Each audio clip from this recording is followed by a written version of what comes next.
Congressman Tonko, thank you so much for being here today. My pleasure. Good to see you. I want to talk about a range of issues with you, and I'm going to start with gun violence. Gun violence is one of the most hot button issues in the country right now. With so many recent tragedies, it's actually hard to keep track.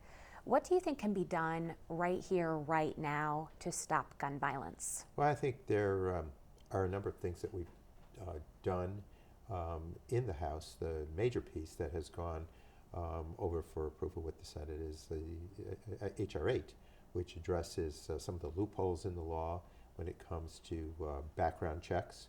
I think that there needs to be an approach of universal background checks so that in the sale or transfer of guns that there is every attempt made to make certain that those background checks are conducted and to provide enough time for those checks to be done so that there's thorough review. I think all the efforts for gun safety reform should be embraced so that we can go forward and reduce the tragic numbers that we see out there.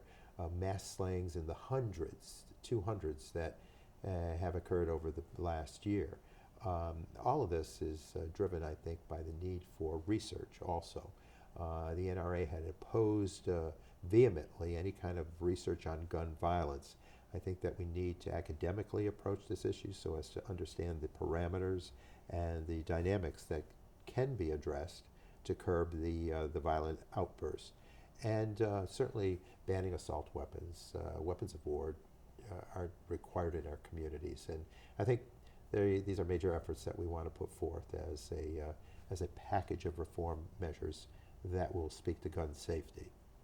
Do you think you can get it done? Obviously, there's so much pushback. There is pushback. There's been a lot of pushback, but I think the public sentiment on this issue is growing in leaps and bounds, and I think that they drive the outcome. And I believe with great optimism that we can get things done. Again, the House of Representatives is moving forward. It's now being met with a resistance from the United States Senate, and so hopefully pressure will bear there to get them to at least address the issues. If you don't like the solutions or the proposed legislative items, amend them and send them back so that we can have that dialogue to accomplish the reforms that are required. And of course, gun violence isn't just mass shootings that we've seen. We've also just seen gun violence in the inner city all over the country. Right. Chicago comes to mind. Do you think that stopping gun violence in America is an impossible task? Well, we have to approach it as a possible task. I think we need to, again, reach to every effort, including research, that will enable us to develop the path to sound reduction of violence by guns.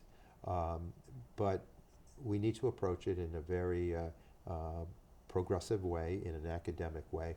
And you're right, when we look at some of the individual shootings in our urban cores or in sections of the country over the course of a month, they surpass the numbers oftentimes of some of the mass slayings.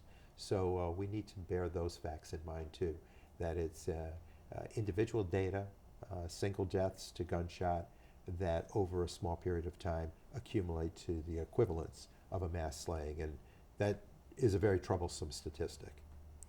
You mentioned banning assault rifles and getting those high capacity guns off the street. A lot of folks will say, well, how do we do that when there are so many out there already?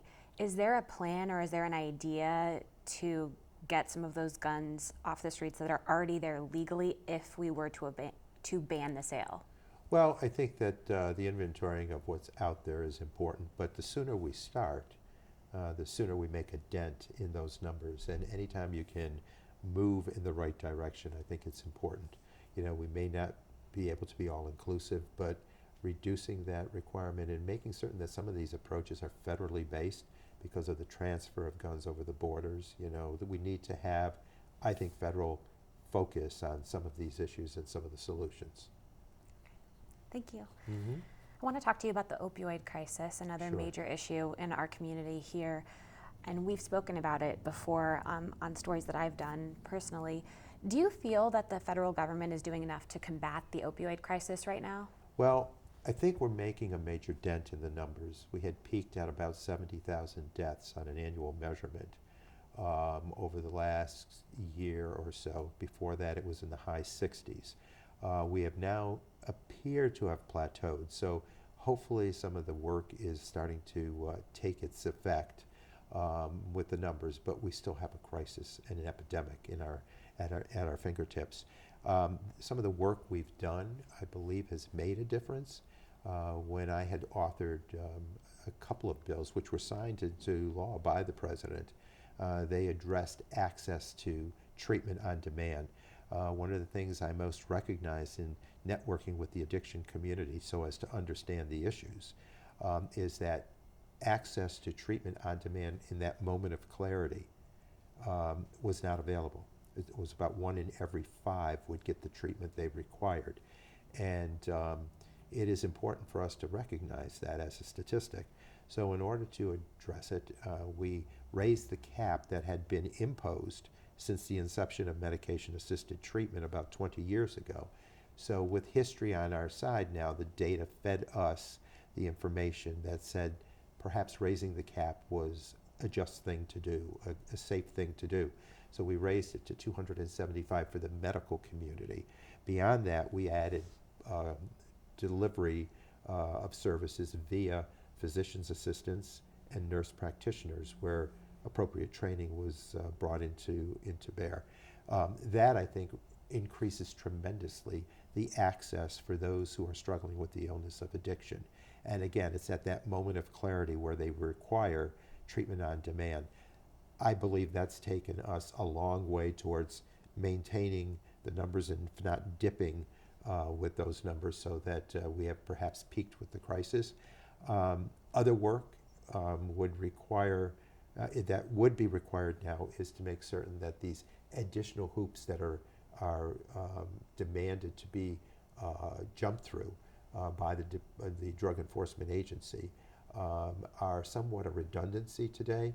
I think we need to revisit that. I have a bill that would undo the requirement so that if you're trained and experienced in prescribing opioids for pain management, you should not have to go through this additional hoop, run through this additional hoop or additional training to prescribe medications for those who are struggling with the illness of addiction.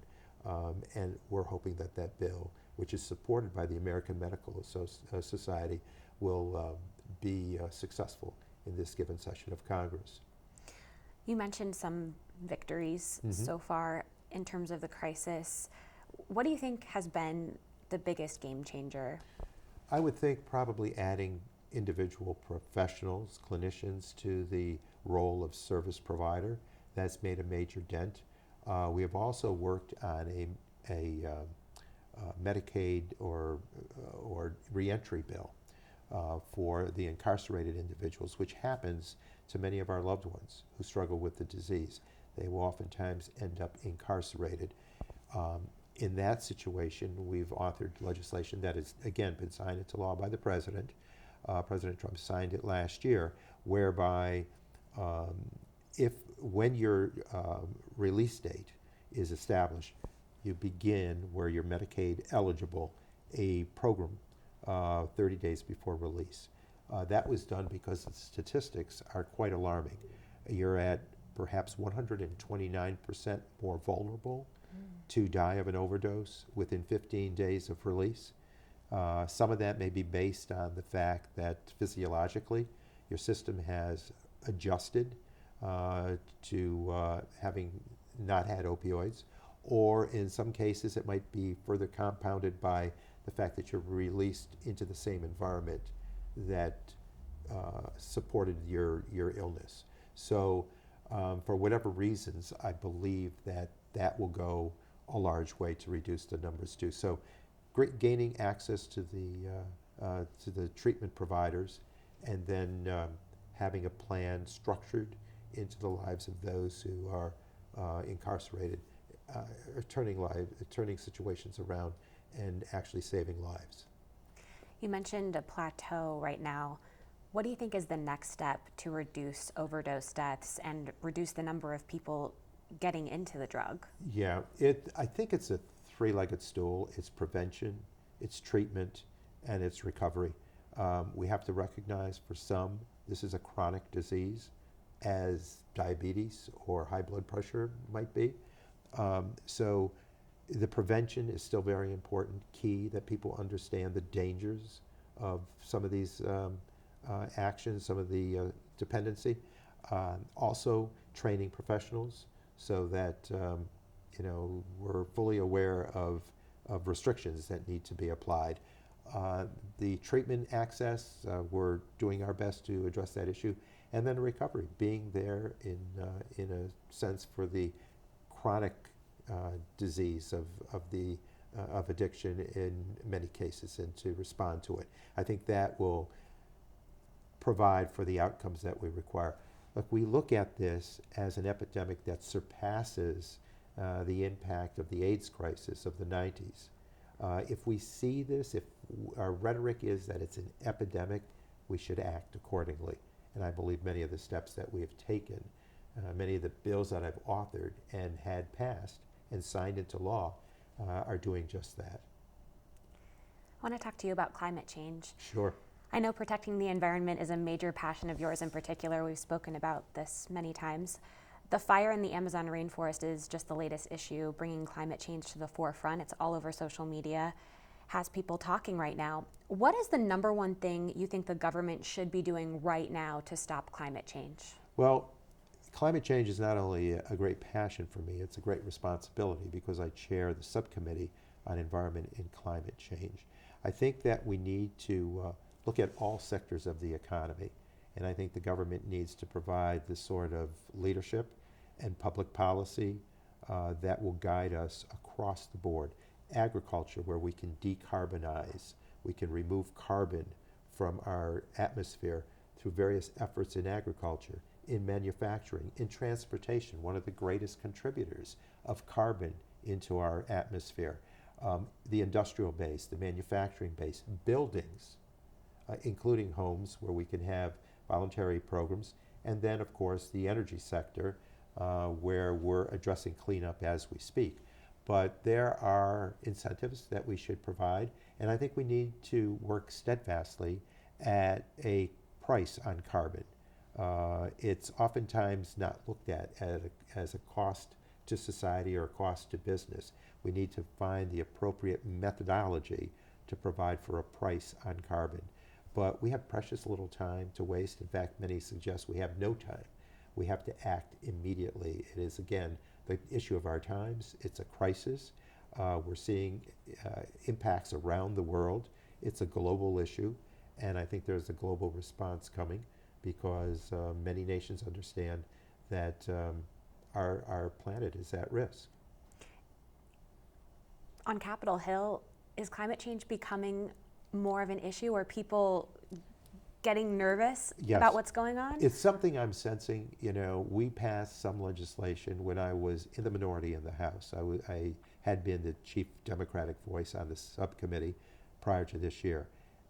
This year, I'm recognizing that many of my colleagues of both stripes, of Republican and Democrat categories, are coming to the issue with greater awareness and acceptance, and that's a good sign. But there's a long way to go.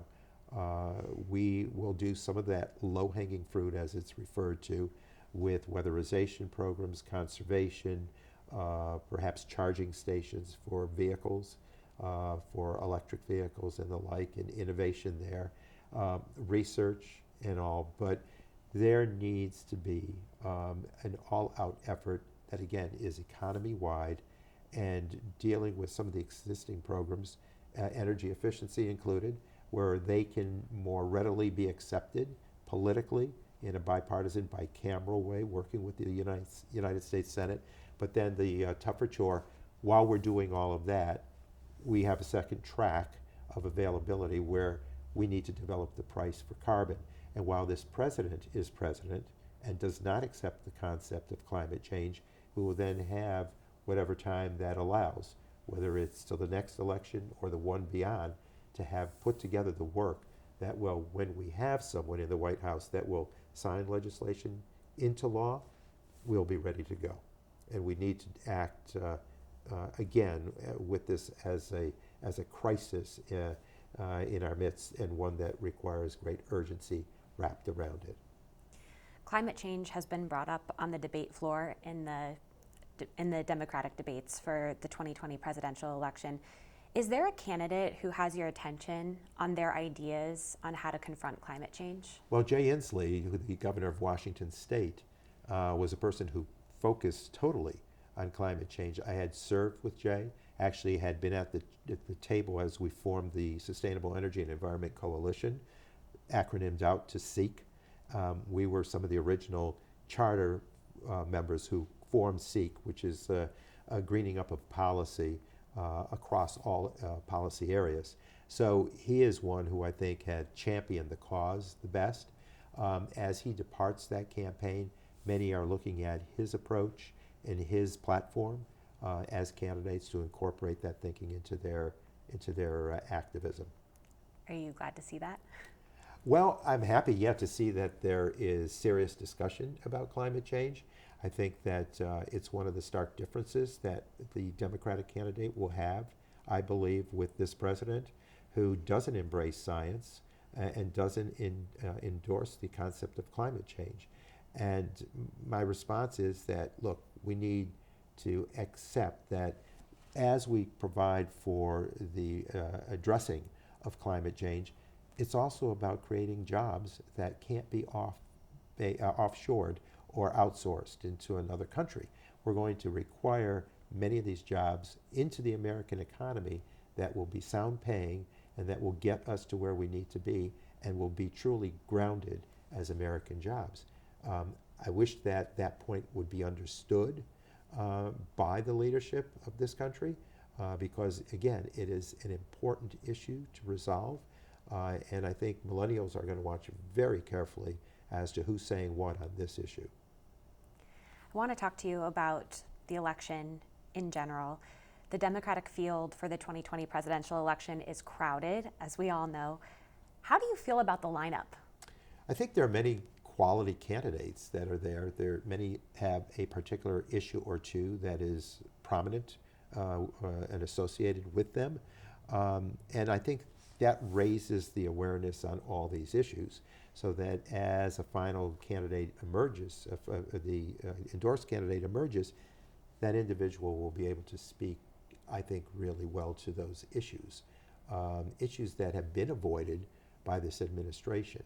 You know, the ability to move forward and address the taxpayers who are exhausted with so many wars and the military that's so exhausted. We need sound strategy in that regard. We need climate change as a perfect storm out there, driving concern and tension around the world, you know, with an increased population forecasted worldwide and a decrease of available land and reduced productivity of that decreased available land. That will lead to a perfect storm. And so we need climate change action. We needed it yesterday. So I think there's a great campaign in that regard, and strengthening the economy. You know, the president is tossing out issues like buying Greenland as a distraction when we should be focusing on an economy that now is of great concern to many because of actions taken or not taken, tariffs amongst them. So there are a number of concerns that are out there that I think the Democrats will address with very sound academics and laser sharp focus, which will be a contrast to what